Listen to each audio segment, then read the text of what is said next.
Kita mulai. Bismillahirrahmanirrahim. Assalamualaikum warahmatullahi wabarakatuh.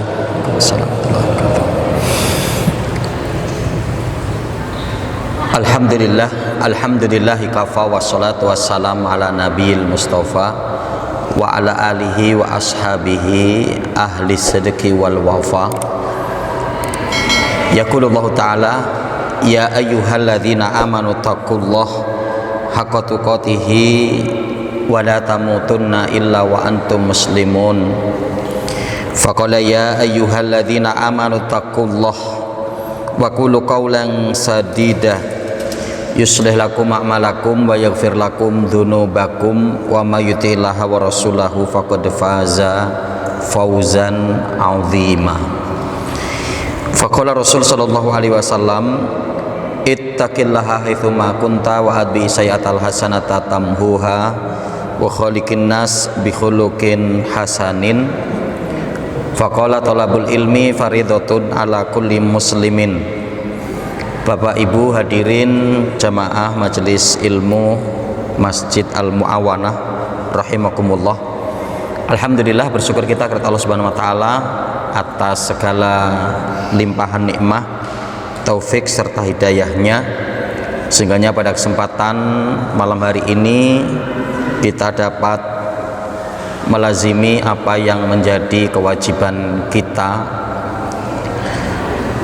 selaku hamba Allah Subhanahu wa taala yang beriman kepada Allah, selaku hamba Allah yang ingin selalu berada dalam kebaikan, yaitu kita baru saja melaksanakan sholat maghrib secara berjamaah, dan alhamdulillah kita dapat melanjutkannya dengan thalabul ilmi asy-syar'i, apa yang menjadi kebutuhan untuk rohani kita, untuk hati kita, untuk pikiran kita, agar selalu dalam kondisi ketentraman, kenyamanan, dan yang terpenting adalah agar selalu hati kita terhubung dengan Allah Subhanahu wa taala, ya. Karena ternyata bahwa musibah terbesar yang menimpa umat itu ya bukan disebabkan karena kecelakaan, karena kebakaran, karena kebanjiran, tapi musibah yang terbesar itu disebutkan oleh Imam Ibnu Qayyim al-Jauziyah adalah ya ta'alluqul qalbi li ghairillah. Ketika hati kita ini sudah adanya ketergantungan kepada selain Allah, ya. Yang karenanya maka mari selalu kita gantungkan hati kita kepada Allah Subhanahu wa taala. Salawat dan salam semoga tercurah atas Nabi kita Muhammad sallallahu alaihi wasallam, pada keluarga beliau, para sahabatnya, tabi'in, tabi'ut tabi'in, dan orang-orang senantiasa komitmen dalam menjalankan sunnah beliau sampai datangnya hari kiamat kelak. Allahumma la sahla illa ma ja'altahu sahla wa anta taj'alul hazna idza syi'ta sahla. Allahumma anfa'na ma 'allamtana wa 'allimna ma yanfa'una. Allahumma zidna ilma. Bapak Ibu rahimani wa rahmakumullah, di kesempatan kajian kita pada malam hari ini kita akan coba mengkaji terkait dengan 3 perusak Islam, ya. 3 perusak Islam. Hal ini apa yang disampaikan oleh sahabat Umar ibnul Khattab, ya. Dan hadis ini diriwayatkan oleh Imam Ad-Darimi, ya. Dan di mana bahwa Syekh Albani mengatakan bahwa isnadnya sahih, ya. Sanad terkait dengan hadis ini sahih. Diriwayatkan dari Ziyad bin Hudair, ia berkata, Umar ibn Khattab pernah berkata kepadaku, hal ta'rifu ma yahdimul Islam. Ya, jadi Umar radhiyallahu anhu bertanya kepada Ziyad bin Hudair, ya, hal ta'rifu ma yahdimul Islam, tahukah kamu apa yang dapat merusak Islam? Qala qultu la, di mana Ziyad bin Hudzair mengatakan tidak, ya, aku tidak tahu apa itu, gitu kan. Qala, kemudian sahabat Umar bin Khattab mengatakan, yahdimuhu zallatul alimi wa jidalul munafiqi bil kitab wa hukmul a'immatil mudillin. Ya. Kemudian sahabat Umar bin Khattab mengatakan yang dapat merusak Islam itu ada 3. Ya. Zallatul alim, tergelincirnya orang yang berilmu, ya. Tersesatnya, terjerumusnya ke dalam kesalahan orang-orang yang berilmu. Wajidal munafik bil kitab, orang-orang munafik berdebat menggunakan Al-Quran. Wa hukmul a'immatil mudillin, dan imam-imam, pemimpin-pemimpin yang berhukum, ya, dengan hukum yang menyimpang, dengan hukum yang sesat. Atau yang ketiga adalah para pemimpin-pemimpin yang menyesatkan. Nah, ini 3 hal, ya, yang nanti akan coba kita kaji, ya, terkait dengan 3 hal yang dapat merusak Islam. Bapak Ibu rahimani wa rahimakumullah, di mana hal ini perlu untuk kita ketahui sebagai satu kewaspadaan kita, ya, pada poin-poin yang dimana ternyata itu dapat menghancurkan Islam, ya, dapat melemahkan Islam. Yang pertama tadi adalah zallatul alim, ya, tergelincirnya orang-orang yang berilmu dalam keburukan, ya. Yang karenanya Bapak Ibu rahimakumullah, karena tergelincirnya orang yang berilmu dengan orang yang awam tentunya beda, ya, karena orang yang berilmu itu dipandang orang, dilihat orang, diikuti orang, ya, sehingga ketika tergelincirnya ini menjadi hal yang akan membahayakan orang-orang yang lain, ya, berbeda dengan orang-orang yang awam, berbeda dengan orang-orang yang umum, ya. Yang karenanya nanti kita akan melihat, ya, ada beberapa pokok yang banyak menjerumuskan orang-orang yang alim. Yang pertama adalah, diantaranya ini juga disebutkan oleh Imam Ibnu Qudamah Al-Maqdisi dalam kitabnya Minhajul Qasidin, yang banyak menjerumuskan orang-orang yang alim kepada keburukan, dan ini dapat merusak Islam, yaitu apa? At-tan'imu bidunya, ya, at-tan'im bidunya, ya. Jadi karena mereka ingin mendapatkan kenikmatan dunia, ya. Jadi ketika adanya ulama, ustadz, kiai yang kemudian barometernya, orientasinya dalam hidupnya untuk mendapatkan kenikmatan dunia, maka ini termasuk daripada ketergelinciran, ya. Karena apa? Ya, dia nanti akan dapat memiliki niat di dalam segala aktivitas dengan keilmuannya itu untuk mendapatkan dunia, ya. Yang karenanya Rasul Shallallahu Alaihi Wasallam mengingatkan, ya, bahwa hubbud dunya ra'su kulli khotiatin. Rasul Shallallahu Alaihi Wasallam mengatakan bahwa cinta terhadap dunia itu adalah pangkal segala kesalahan, pangkal segala keburukan. Itu ada ketika seorang cinta terhadap dunia, ya.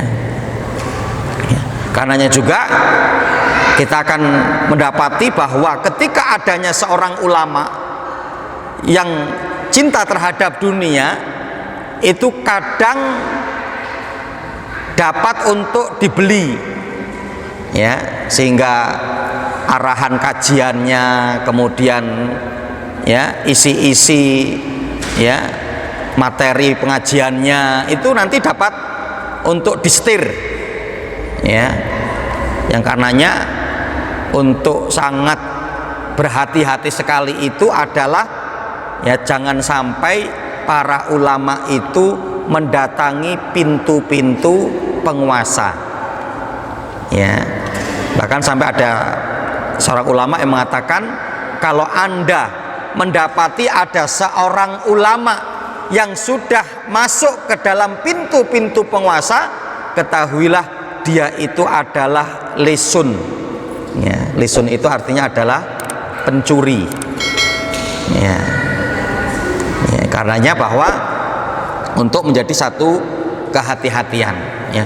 Nah, kebanyakan yang menjerumuskan para alim kepada keburukan yang sehingga ini dapat merusak agama, ya, sehingga dia tidak mampu untuk berkata yang hak adalah hak, yang batil itu adalah satu kebatilan, gitu, ya. Ya, karenanya bahwa ini yang pertama. Kemudian yang kedua, cinta popularitas. Ini yang kedua, yang banyak menjerumuskan alim, para ulama, cendekiawan muslim, ustadz, kiai itu adalah cinta akan ketenaran, ya. Jadi sangat suka ketika kemudian ya menjadi orang yang tenar, menjadi orang yang terkenal, ya, menjadi orang yang diwahkan, begitu, ya. Karenanya sehingganya kadang ya dia tidak menyadari, ya, ketika kemudian ternyata para pengikutnya menjadi ta'assub, ya, para ikutnya menjadi taklid kepadanya. Kadang kemudian karena dia ingin agar pengikutnya banyak, agar kemudian dikenal banyak orang, ya, kemudian ya menjadi populer. Nah, itu kadang benar maupun salah pengikutnya untuk tetap mendukung. Nah, ini adalah satu kekeliruan. Kadang ada yang beralasan, ya, lah kita melihat bagaimana kesetiaan Abu Bakar, bagaimana kesetiaan Abu Bakar kepada Rasulullah, ya, yang kemudian sampai seperti itu pembelaannya. Ya, kita jangan salah, kita ini bukan Rasulullah, gitu loh. Kita ini bukan Nabi, ya. Nah, jadi artinya bahwa yang harus kemudian selalu untuk ditanamkan itu seharusnya adalah ya berdakwah, menyeru kepada umat itu adalah lillah, ya. Ya, ketika kemudian akan terangkat, akan kemudian menjadi populer, akan dikenal banyak orang, tapi itu bukan kemudian kita yang minta, tapi umat yang akan memberikan itu kepada kita, ya. Yang karenanya harus kemudian kita pahami, diantaranya ketika Imam Malik rahimahullahu ta'ala mengatakan, inna qaula ahadin yu'khadu wa yutraku illa sahibu hadal qabr. Ketika menziarahi makam Rasul, di mana ketika itu ya Imam Malik rahimahullah mengatakan, sesungguhnya perkataan seseorang itu boleh diambil dan dibuang kecuali pemilik kuburan ini, ya. Nah, jadi kita jangan sampai ya karena kadang adanya seorang alim yang ingin kemudian sangat senang dengan popularitas, ya, kemudian pendukungnya banyak, yang kadang pendukungnya pun tidak memperhatikan akan benar dan kemudian salahnya, tapi tetap hanya untuk yang penting diikuti. Padahal kita itu untuk ta'assub, kita itu boleh untuk taklid hanya kepada Rasulullah, ya, hanya kepada Rasulullah. Nah, ini yang kedua. Kemudian yang ketiga, Kadang hal yang banyak menyebabkan tergelincirnya para ulama, para alim itu adalah diam dengan kebenaran dan kebatilan. Ya. Diam dari kebenaran dan kebatilan. Ya, jadi ketika ada kebenaran, dia diam, tidak mau menyampaikan, tidak mau menyuarakan, ya, tidak mau, ya, untuk menyebarkan, ya. Dan ketika adanya keburukan, kemungkaran, dia pun diem. Nah, ini menjadi problem alim, ya. Makanya sampai di mana, ya, Abu Ali Ad-Daqqaq rahimallahu taala beliau mengatakan apa? Ya, as-sakit anil haqqi syaitonun ahros. Beliau mengatakan siapapun orang itu yang dia diam dari kebenaran, maka itu adalah setan bisu. Ya, itu adalah setan bisu. Ya, digolongkan sebagai apa? Syaitan. Karena dia tahu kebenaran, tidak menyampaikan kebenaran. Dia tahu kebenaran, tidak mau menyuarakan kebenaran. Ya. Dan begitu juga apa? Dia tahu kebatilan, tapi tidak cegah umat. Ya. Yang karenanya Bapak Ibu rahimakumullah, selalu kalau kita nanti akan mendapati prinsip-prinsip diantaranya dakwah yang dibawa oleh Rasul, itu adalah apa? Al-amru bil ma'ruf wa nahyu 'anil munkar. Menegakkan perkara kebaikan dan mencegah kemungkaran. Ya. Karena apa Bapak Ibu rahimakumullah? Ya. Bahkan diantaranya hukum-hukum yang dibuat, termasuk insya Allah yang di Indonesia, itu kan apa? Memiliki pola, ya, memiliki aturan yang minimal bahwa tidak bertentangan dengan norma manusia, gitu kan? Dengan norma-norma kemanusiaan. Tapi kalau kemudian aturan itu sudah dilanggar, maka akan yang terjadi apa? Kekacauan pasti, gitu kan? Yang sudah pasti akan membawa kepada keadilan, yang sudah pasti akan membawa kepada kenyamanan, ketentraman hidup, kemakmuran hidup, kalau aturan itu berdasarkan dengan aturan Islam. Ya, tapi kalaupun tidak mengikuti aturan Islam, niscaya kita akan melihat sesungguhnya apa? Itu pun sesuai dengan, ya, sesuai dengan kondisi kehidupan manusia. Tapi kalau aturan itu nanti sudah dilanggar, apa yang akan terjadi? Gitu kan? Ya, sebagaimana yang kemudian hari ini sedang ramai, coba kan. Kalau kemudian pembunuh 6, ya, laskar FPI itu kemudian tidak diusut, coba apa yang akan terjadi, itu kan? Keadilan di mana? Hukum ini ada di mana, gitu kan? Lah kalau kemudian nanti masyarakat atau umat melihat bahwa kalau begitu sudahlah, gak usah ada aturan, bagaimana yang akan terjadi kehidupan umat ini? Ya, Masya Allah. Bahkan apalagi kalau sampai diantaranya adalah akan menjadikan darah kaum muslimin, darah mukmin itu menjadi murah. Ya, dan Masya Allah ini akan dapat apa? Mendatangkan betul-betul kemurkaan Allah. Ya, karena Rasulullah menyebutkan dalam riwayat Imam Tirmidzi apa? Liziwali dunya ahwanu indallahi min qatli rajulil mu'min. Untuk hancurnya alam semesta ini lebih ringan di sisi Allah ketimbang harus ada jiwa mukmin yang melayang. Ya.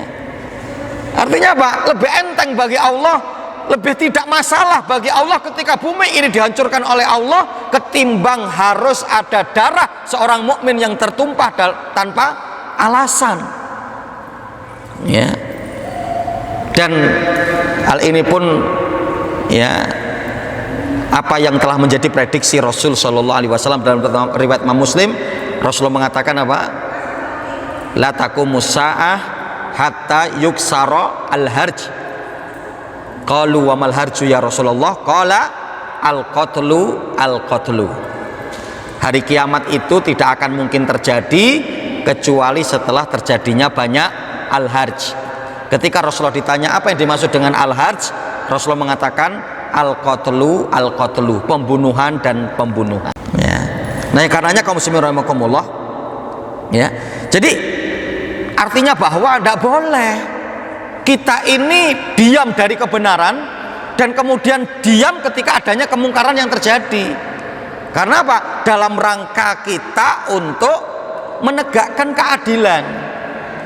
Ya, karena kalau sampai kemudian hal ini sudah menjadi remeh, maka seorang nanti sudah tidak percaya, tidak menganggap bahwa aturan yang ada itu satu yang sakral, maka pasti kehidupan masyarakat ketika sudah tidak diatur berdasarkan dengan aturan, nggak ada hukum, maka yang akan terjadi adalah pasti kekacauan terjadi di mana-mana.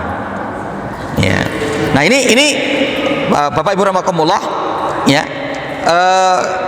Yang ketiga, apa yang banyak terjadi menjadi penyebab ketergelinciran orang-orang alim karena diam dengan kebenaran dan diam dengan kebatilan. Ya. Adapun yang keempat, akhlak yang buruk. Ya.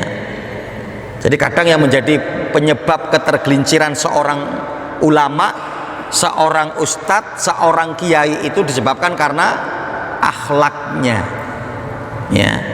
Maka di mana hal ini, ya, yang harus betul-betul dijaga, karena seorang yang alim itu adalah panutan umat, dilihat oleh umat. Kemudian yang kelima, sebab yang banyak menjerumuskan para alim kepada keburukan, ketergelinciran mereka adalah dalam menetapkan istidlal, dalam penetapan dalil.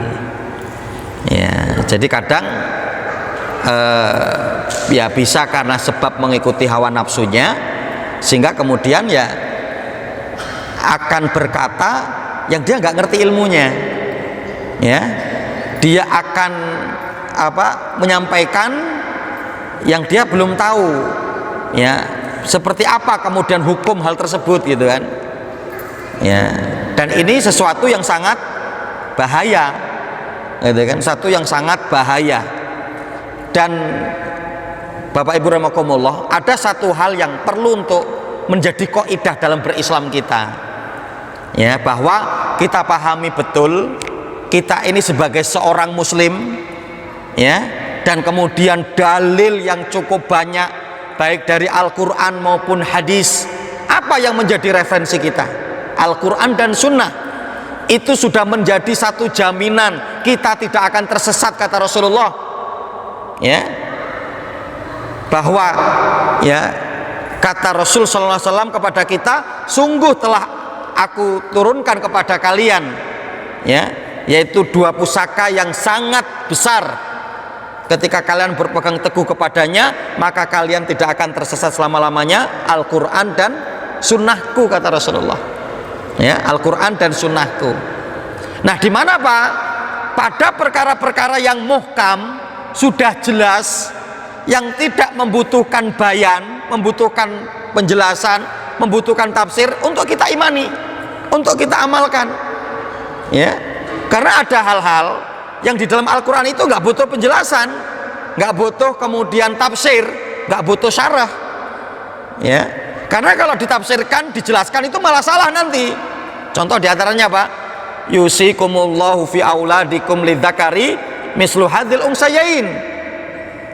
Kata Allah, aku wasiatkan kepada kalian, wahai para ayah, ya, bahwa di mana, ya, laki-laki itu mendapatkan warisan satu, sedangkan perempuan itu setengahnya, atau laki-laki itu dua, perempuan itu satu. Ini nggak bisa untuk kita syarah. Mau kita syarah apa lagi? Ya, mungkin syarahnya kalau suku kami nggak begitu loh, kalau ini kami nggak begitu loh, ya nggak boleh. Ya, ini kita mau mengikuti Al-Quran dan Sunnah atau tidak?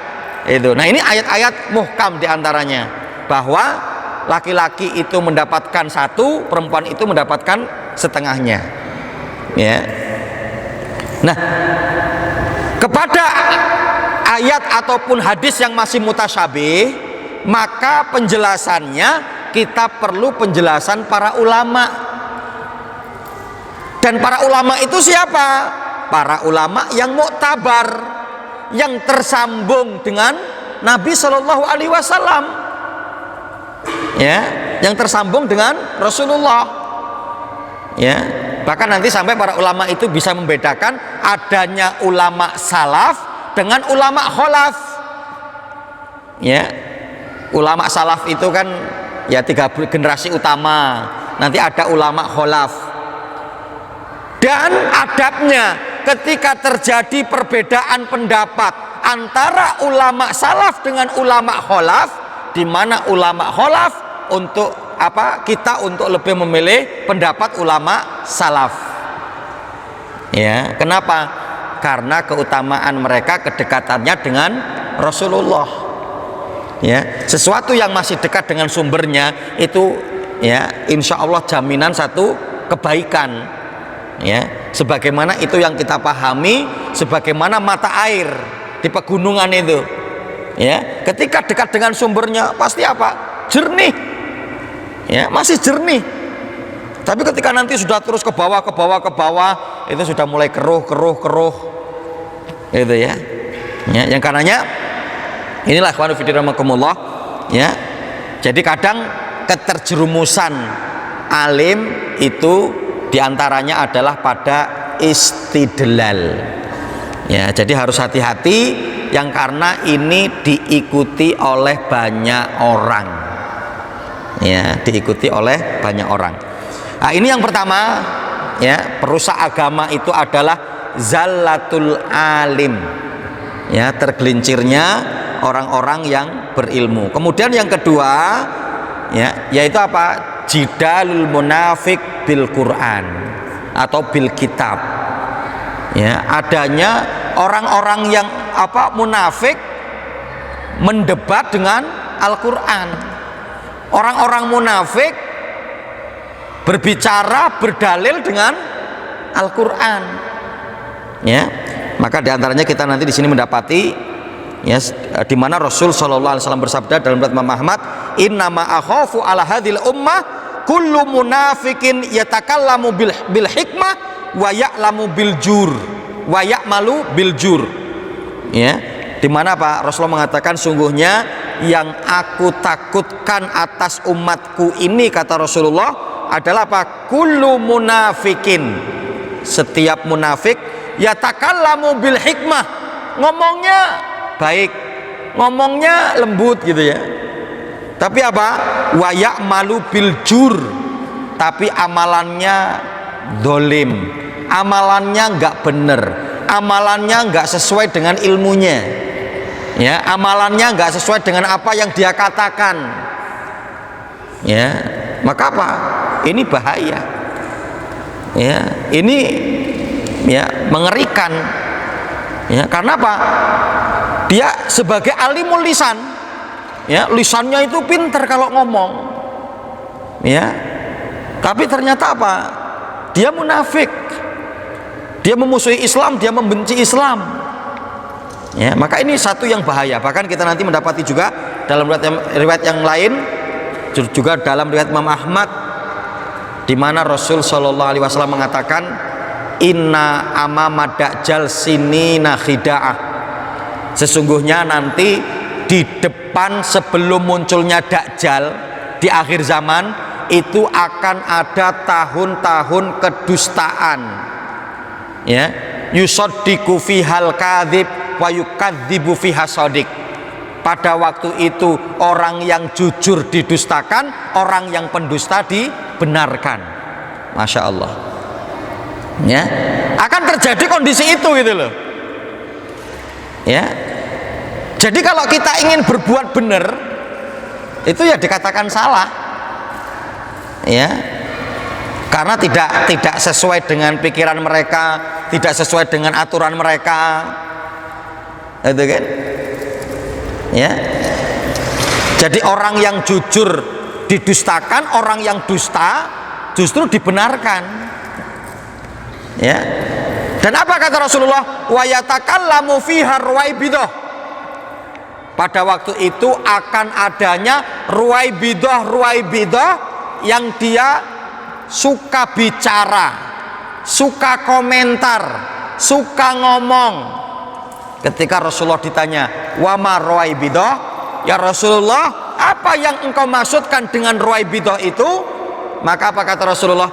Al-fasik yatakallamu bi amril ammah. Orang fasik tapi dia berbicara untuk urusan umum. Dia berbicara untuk semua urusan. Kadang apa? Dia bukan ahli Islam. Dia bukan kemudian ulama. Dia bukan kemudian ngerti tentang hukum-hukum Islam. Dia tidak pernah mendalami tentang Islam. Tapi apa? Mengeluarkan fatwa tentang Islam, berbicara tentang Islam, mengomentari Islam. Ini kan nggak pas, ini kan nggak cocok. Yang karenanya apa Bapak Ibu rahimakumullah? Likulli syai'in maziyah. Dari setiap kita ini adanya apa? Keunggulan kita masing-masing. Adanya keistimewaan kita. Jadi apa? Marilah kita untuk berbicara sesuai dengan job kita. Mungkin ada yang profesor pertanian, ya sudah, meskipun kita doktor MA gitu kan, apa namanya, untuk jurusan agama, ya untuk berbicara tentang pertanian ya profesor doktor dari pertanian ini, gitu kan. Tapi ketika kemudian ingin berbicara tentang dalil, berbicara tentang bahasa Arab, berbicara tentang Al-Quran, berbicara tentang hadis, berbicara tentang rujukan apa namanya referensinya di dalam kitab-kitab apa saja yang mengeluarkan itu, ulama-ulama siapa, muktabar ataukah tidak gitu kan. Nah inilah para mereka yang menghususkan diri mereka di dalam ilmu agama gitu ya. Jadi kadang masya Allah kan kita mendapati ya, dan kita harus berhati-hati karena diantaranya apa, munculnya seperti jaringan Islam liberal ya, jil, sangat pandai mereka untuk berbicara, tapi ternyata apa, menyesatkan umat. Maka apa, ini berbahaya untuk Islam ya. Bahkan apa, yang disampaikan itu seolah-olah menarik, memukau gitu kan ya, menarik, memukau ya, yang sehingganya Rasulullah dalam riwayat Muslim mengingatkan kita, inna minal bayani la sihra. Ketahuilah sesungguhnya dari sebagian penjelasan itu kadang mengandung sihir ya, kadang mengandung sihir ya. Kadang mereka mungkin nanti ketika menjelaskan bahwa semua agama benar, itu kadang terpukau kita, dalil-dalilnya, alasan-alasannya gitu kan, masya Allah ya. Kadang juga sehingga saya pernah mengikuti satu seminar itu yang sehingga kemudian akan muncul, oh iya ya, ya sudahlah kita begitu juga lah gitu ya. Yaitu apa? Ketika kemudian mereka menjelaskan dengan alasan-alasan yang cukup begitu banyak, memukau, menarik, artinya apa? Sudah toh, kita nggak usah ngurusi orang lain. Semua kita ini benar kok, gitu kan? Semua kita benar. Karena apa? Hak yang memiliki kewenangan untuk membenarkan dan menyalahkan itu hanya Allah. Coba itu, kalau kita dibawa kayak gitu kan, seolah-olah ya benar juga gitu ya, yang menentukan surga dan neraka itu adalah Allah. Mereka mengatakan seperti itu ya, sehingga apa, sehingga kita nanti lemah prinsip kita gitu loh, kita lemah dalam berislam ya. Jadi artinya bahwa kita sudah yakin berislam itu harus pakai dalil, berislam itu harus mengikuti sunnah Rasul, itu kadang kemudian akan melemah. Karena apa? Ya tadi, bahwa hak untuk membenarkan dan menyalahkan itu bukan hak kita. Tapi ingat Bapak Ibu rahimakumullah, bukankah Allah telah mengatakan apa? Qad tabayyana rusdu minal ghai. Sungguh telah dijelaskan antara petunjuk dan kesesatan. Allah ini sudah menjelaskan kepada kita, yang petunjuk itu jelas dan yang sesat itu jelas. Jadi kalau yang sesuai dengan petunjuk, kita akan mengatakan itu kebenaran dengan tegas, dan apapun yang ternyata tidak sesuai dengan petunjuk itu adalah kesesatan, dan akan kita katakan itu adalah sesat dan itu menyimpang dan itu adalah satu kesalahan. Harusnya seperti itu. Tapi kan kadang luar biasa ya, dengan bahasa-bahasa yang menarik, alasan-alasan, dalil-dalil yang memukau. Akhirnya kadang kita, nah makanya apa? Ini disebutkan oleh sahabat Umar ibn Khattab termasuk yahdumul Islam, termasuk dapat merobohkan Islam tadi itu, ya, yaitu apa? Al munafik yatakallamu au jidalul munafik bil kitab, ya, atau jidalul munafik bil Quran, yaitu ketika orang-orang munafik mendebat dengan Al-Quran, mendebat dengan dalil-dalil, dengan hujah-hujah, ya, tapi ternyata apa? Mereka akan menyesatkan kita. Nah, itu yang kedua. Adapun yang ketiga, yang terakhir, ya, disebutkan oleh Nabi Shallallahu Alaihi Wasallam adalah, ya, yaitu apa? Hukmul a'immatil mudillin, ya, ketika munculnya imam-imam atau munculnya, ya, pemimpin-pemimpin yang menyesatkan, ya. Karenanya Bapak Ibu rahimakumullah, karena ketika mereka kemudian, ya, muncul dan mereka kemudian menetapkan satu ketetapan yang ternyata tidak sesuai dengan ketentuan syariat, kita nggak ada pilihan lain, ya kan? Ya, karena apa? Mereka punya kekuasaan, mereka punya kekuatan. Ya, ketika kita tidak mau menjalankan karena tidak sesuai dengan syariat, kita akan disalahkan, kita akan dihukum. Tapi ketika kita menjalankan ternyata bertolak belakang dengan syariat, ya.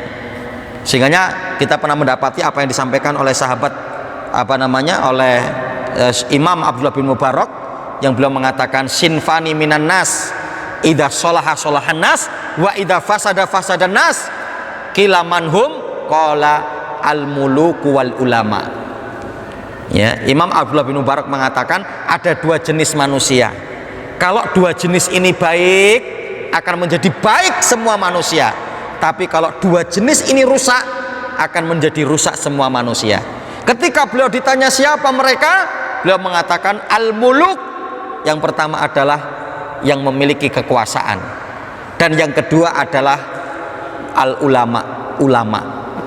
Ya, jadi kalau, ya, pemimpin itu salah, maka kemudian akan diikuti oleh banyak orang dan menjadi penyebab banyak orang juga yang terjerumus ke dalam kesalahan. Ya, makanya, ya, Rasul Shallallahu Alaihi Wasallam pernah berkata kepada sahabat Abu Dzar, ya, ya Abu Dzarrin, ya, wahai Abu Dzar, kata beliau, ya, li ghairi dajjal akhwafuni ala ummati.